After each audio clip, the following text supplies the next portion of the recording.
Life as a cop in the city doesn't just harden you, it armors you in cynicism, thicker than a bulletproof vest. That was me, Lena, a 35-year-old lieutenant turned private eye, carrying around a baggage of distrust larger than the cases I solved. My beat? Cheating spouses and human deceit. Not exactly the backdrop for a love story, huh? Then came Michael, Mr. Contemporary Art, into my life like a fresh brushstroke on a worn-out canvas. We met at this art show in New York. The place was packed with the kind of people who use words like postmodern and avant-garde without a hint of irony. I was out of my element, feeling more like a fish on a bicycle than a fish in water. Interesting piece, isn't it? That was Michael, breaking the ice as he stood next to me, gazing at what looked like a pile of trash artfully arranged on a pedestal.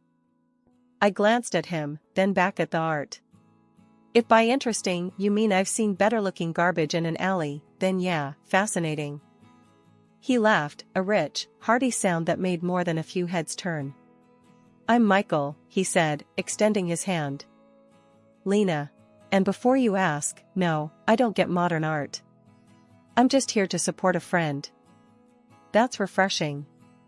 Most people here pretend to see things that aren't there. Ah, so you're an art truther? Our banter flowed effortlessly, and before I knew it, we were grabbing coffee, talking about everything and nothing. Michael was 40, looked like he stepped out of a GQ magazine, and had the manners of a bygone era. Fast forward 6 months, and I'm head over heels, living in a whirlwind romance that felt too good to be true. Michael had this old-world charm about him, reading me poetry, taking me to the most exquisite exhibitions, and treating me like I was the only woman in the world. One evening, in the middle of Central Park under a canopy of stars, Michael went down on one knee. Lena, will you marry me? I didn't even hesitate. Yes. Hell yes. The engagement was a blur of happiness. I found myself daydreaming about a future filled with love, kids, and laughter. But you know what they say about things too good to be true. My first reality check came in the form of Michael's mother, Evelyn. She was the ice queen incarnate, scrutinizing me with a look that could curdle milk. So, you're a detective. Isn't that a bit unladylike? She asked during our first dinner together. Depends on what century your definition of ladylike comes from, I shot back, not missing a beat. Michael gave me a tight smile, but I could see the warning in his eyes. Lena's one of the best detectives in the city, Mom. Evelyn sniffed. I suppose that's one way to meet men. I clenched my jaw, forcing a smile. And here I thought it was to stop crime and serve justice. Silly me. Dinner passed in a tense truce, with Michael playing peacemaker. As we left, he squeezed my hand. She'll come around, Lena. Give it time. Evelyn's visits were frequent, each one a little inspection tour of our life. It was a Tuesday evening, barely 2 weeks into our marriage, when she dropped by unannounced, her arrival heralding a chill in the air. Lena, darling, she began, her voice dripping with a condescension so thick you could cut it with a knife. I see you're still clinging to your little job. I had hoped marriage would have made a proper lady out of you. I was chopping vegetables for dinner, the knife in my hand suddenly feeling very appealing for reasons other than cooking. Evelyn, where I come from, we call this making a living. You should try it sometime instead of living off others. Her lips tightened, but she maintained her composure. Michael was raised with certain expectations. It's not too late to choose a more respectable profession. Something less masculine. Respectable? You mean like being a professional busybody? I retorted, not bothering to mask the bite in my voice. No thanks, I'll stick to catching cheaters and liars. Speaking of which, how's your bridge club going? Michael walked in just then, his timing as impeccable as ever. What's going on here? He asked, looking from me to his mother. Your wife was just explaining her career choice to me. It seems I've underestimated the thrill of working with criminals, Evelyn said, her tone saccharine. Michael sighed, rubbing the bridge of his nose. Mom, Lena's job is important to her. It's who she is. And Lena, He turned to me, a pleading look in his eyes. Please, let's not do this now. I wanted to argue, to tell him that his mother was crossing lines she shouldn't even be seeing, but I held back. This was his mother, after all. Fine, I muttered, turning back to my vegetables with more force than necessary. The evenings following Evelyn's visits were always tense. Michael would become distant, retreating into a shell I couldn't crack. It was clear whose side he was on, and it wasn't mine. One such evening, after a particularly grueling visit from Evelyn, who had criticized everything from my cooking to the way I folded towels, I confronted Michael. Why don't you ever stand up for me? Your mother treats me like I'm the dirt under her shoe, and you just let her. What kind of marriage is this? Michael looked at me, weary. Lena, she's old, set in her ways.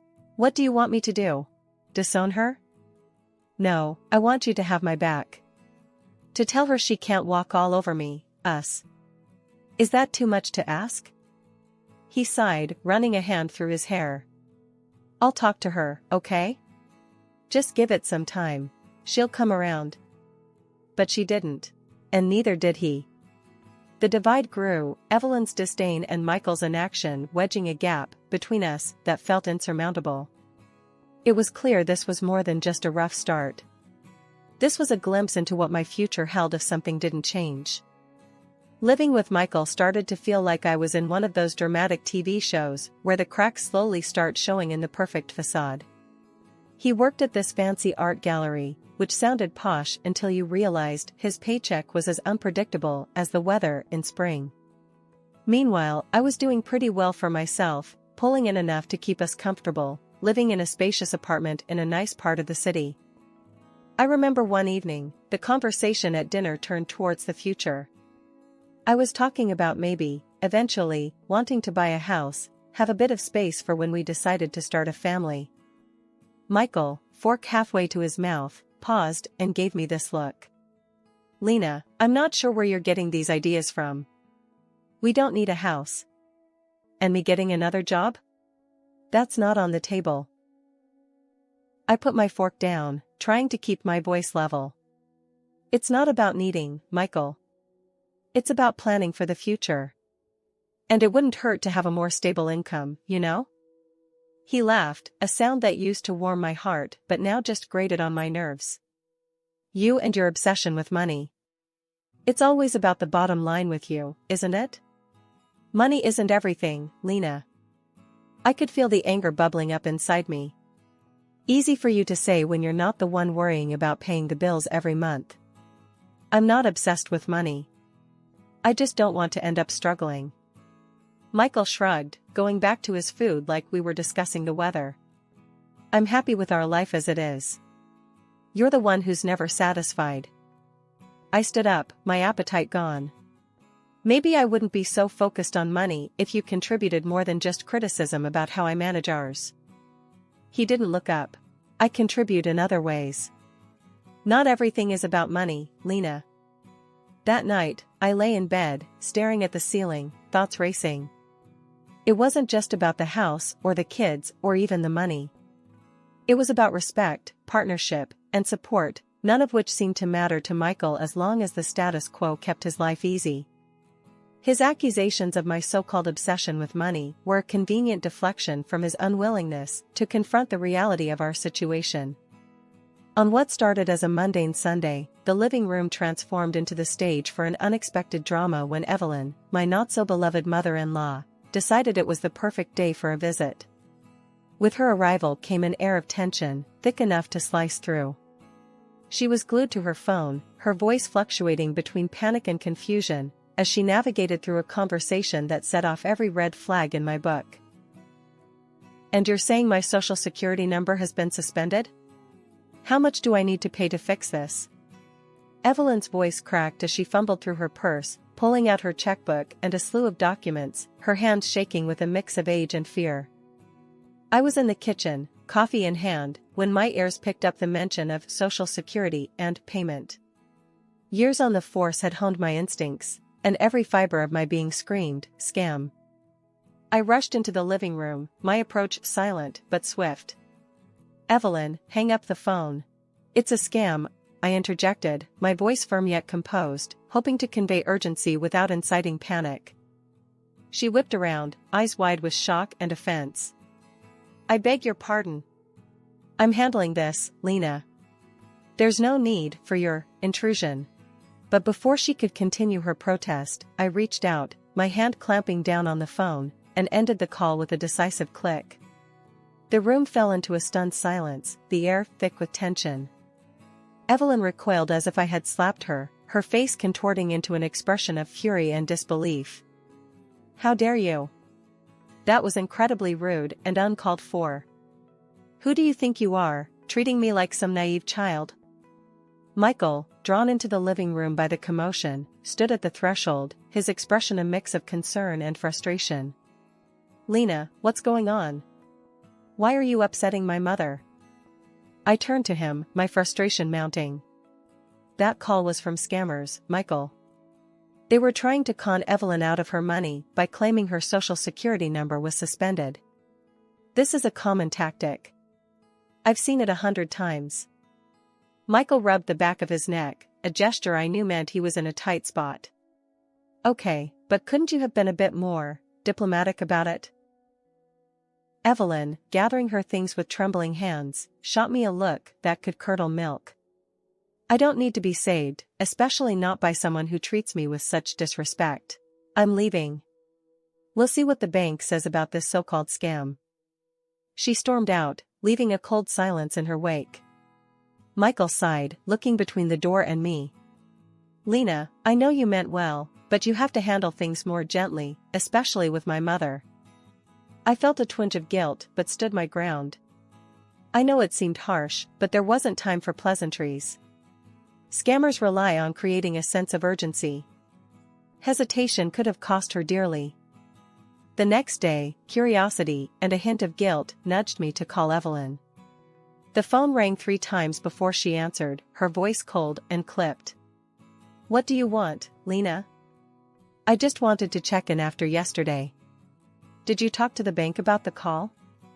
There was a pause, and when she spoke, her voice was laced with reluctant admission. Yes, I did. They confirmed it was a scam. But that doesn't change how you handled the situation. You were rude and aggressive. I pinched the bridge of my nose, a headache brewing at the edge of my temples. I'm sorry if I came across that way. I was just trying to protect you from getting scammed. These people are professional liars, and they're very good at what they do. Her response was a scoff, tinged with a begrudging sort of gratitude. Well, I suppose I should thank you for preventing a mistake. But don't think this means I approve of your methods or your attitude. Goodbye, Lena. The chill between Michael and me had settled in deep, turning our home into more of a frosty standoff than a warm haven. I clung to the hope that his upcoming birthday might thaw the ice, a chance to fan the dying embers of our relationship. Dreaming of a weekend filled with just the two of us, I planned every detail, hoping to rekindle what was once there. But as fate, or rather, Evelyn, would have it, she bulldozed through my plans with her own agenda, setting up a grand dinner at her mansion on a weekday, of all times. Knowing my schedule was jam-packed, it felt like a deliberate jab. I pleaded with her over the phone. Can't we just push it to Saturday? I'm swamped at work, Evelyn. Her voice was a mix of honey and ice. No, dear. This is when it's happening. Michael shouldn't have to adjust his birthday around your occupations. Biting back frustration, I found myself confiding in my boss, the only person who seemed to get it. He's seen enough deceit and betrayal to fill a noir novel, yet he understood the importance of this gesture. Go, he urged, with a knowing look. Do what you need to do. Arriving at Evelyn's, the party was in full swing, a spectacle of faux merriment. Evelyn spotted me like a shark senses blood, her smile tight as she hastily whispered something to Michael. There he was, Michael, my husband, ensconced by the fireplace, his arm around a woman who was clearly more than just a casual acquaintance. My heart twisted, but I steeled myself and approached. Michael, aren't you going to introduce me? I asked, injecting a calm I didn't feel into my voice. He jerked like he'd been electrocuted, his eyes wide. "Ah, Lena, this is Aisha from the gallery," he mumbled, then turned to her. "And this is, Lena, a relative." The room might as well have spun. "A relative? Seriously, Michael? Your wife, remember?" I couldn't keep the incredulity and anger from my voice, the words echoing louder than intended. A hush fell over the room, all eyes on us. Michael's face reddened, a mixture of embarrassment and irritation flashing across his features. "You know, a real wife would have made her husband's birthday a priority," he retorted sharply, turning away as if dismissing me from his presence. Before I could recover, Evelyn slithered over, her voice dripping with disdain. "You see, Lena, you just don't fit in here. Michael needs someone supportive, like Aisha, not, whatever this is." Her words were a slap, each one designed to cut. "I think it's best if you leave.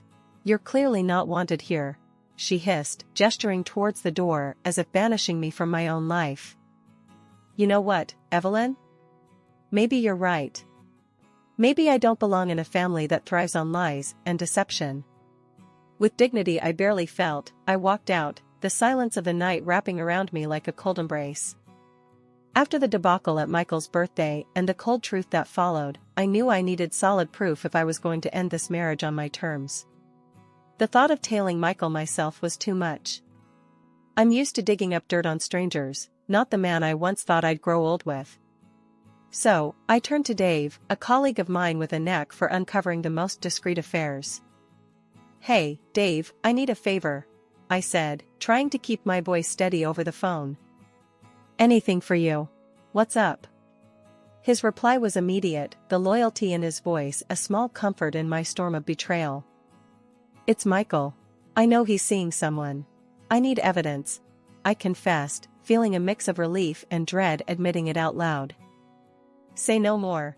I'll handle it discreetly. You'll have what you need in no time," Dave assured me, his confidence soothing some of my anxiety. True to his word, Dave delivered. Photos, audio clips, the works.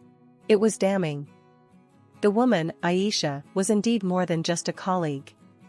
Worse, she was here illegally, looking for a quick marriage to secure her status. She was also a fraud. Part of me wanted to confront Michael, to throw the evidence in his face and watch him squirm. But then I remembered the condescending remarks, his dismissive attitude, and that smug look he always had. No, he didn't deserve my concern or my help. Filing for divorce felt like ripping off a band-aid on a wound that had been festering for too long. I demanded financial compensation for his betrayal. It was the least he could do after everything.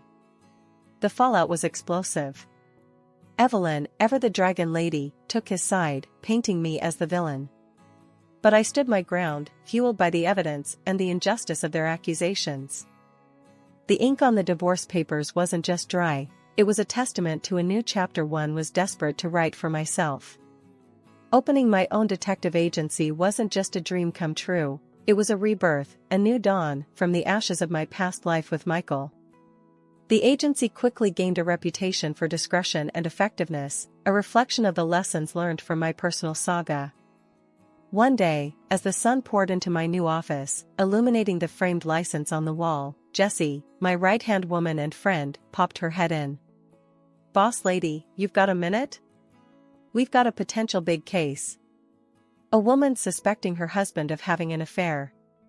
Wants the full works, surveillance, photos, the lot." I couldn't help but smile at the irony. "Sounds like our bread and butter. Do we have details?" Jessie nodded, laying the file on my desk. "Yeah, but there's a catch. She's got a tight budget. Really tight." I thought about it for a moment. This was my chance to pay it forward, to help someone who was possibly in the same boat I'd been in not so long ago. Tell her we'll work with her budget. And Jess, let's make sure we're thorough. I know too well what it's like being on the other side of this conversation. Jessie's grin was wide. "Knew you'd say that. You're a good person, you know that?" "Try telling that to my ex," I quipped, but the jest didn't reach my eyes. The case was as straightforward as it gets in our line of work. Infidelity, secrets, and lies, a pattern I'd become all too familiar with. But with each case we closed, I felt a piece of myself heal, a validation of my decision to start anew. One morning, as the city was slowly waking up, an elderly lady stormed into my office, her frustration palpable.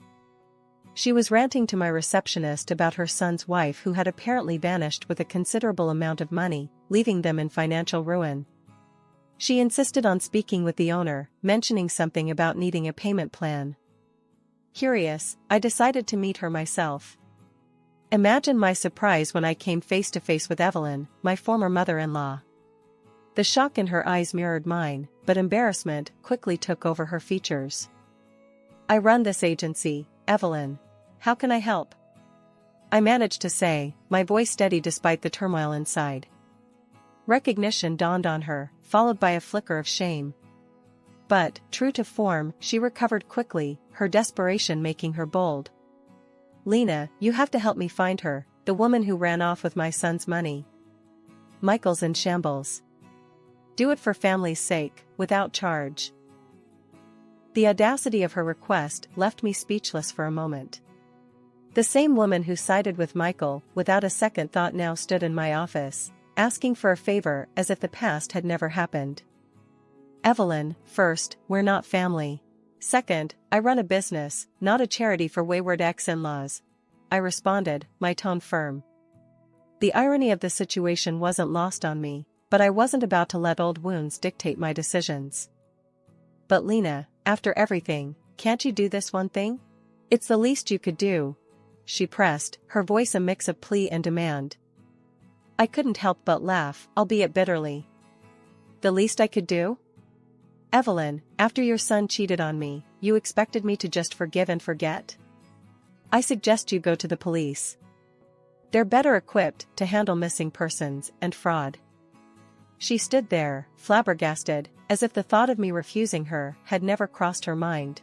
"But Lena..." "No, Evelyn. I learned a valuable lesson from Michael and from you, never to trust scammers and liars. It's time you learned the same," I interrupted, my decision final. Life indeed comes full circle, but it's up to us to decide how we close that loop. For me, it was by standing firm in my values and looking forward, not back. A week had barely passed since Evelyn's little episode in my office when my phone buzzed with a number I'd thought I'd erased from my life. Michael. Seeing his name flash on the screen was like stepping back into a world I'd left behind. Curiosity got the better of me, and I answered. "Michael, what do you want?" My tone was guarded, ready for whatever spiel he had prepared. "Lena, I've been thinking, a lot. I want us to start over, get back together. Have kids, you know?" His voice had that old familiar blend of hope and something I once mistook for sincerity. I couldn't help but let out a snort. "Really? And where would we live in this fantasy of yours?" There was a hint of excitement in his reply. "Oh, it's all planned out. We'll live with my mom at first. Save some money, then you can buy us a big house. It'll be perfect."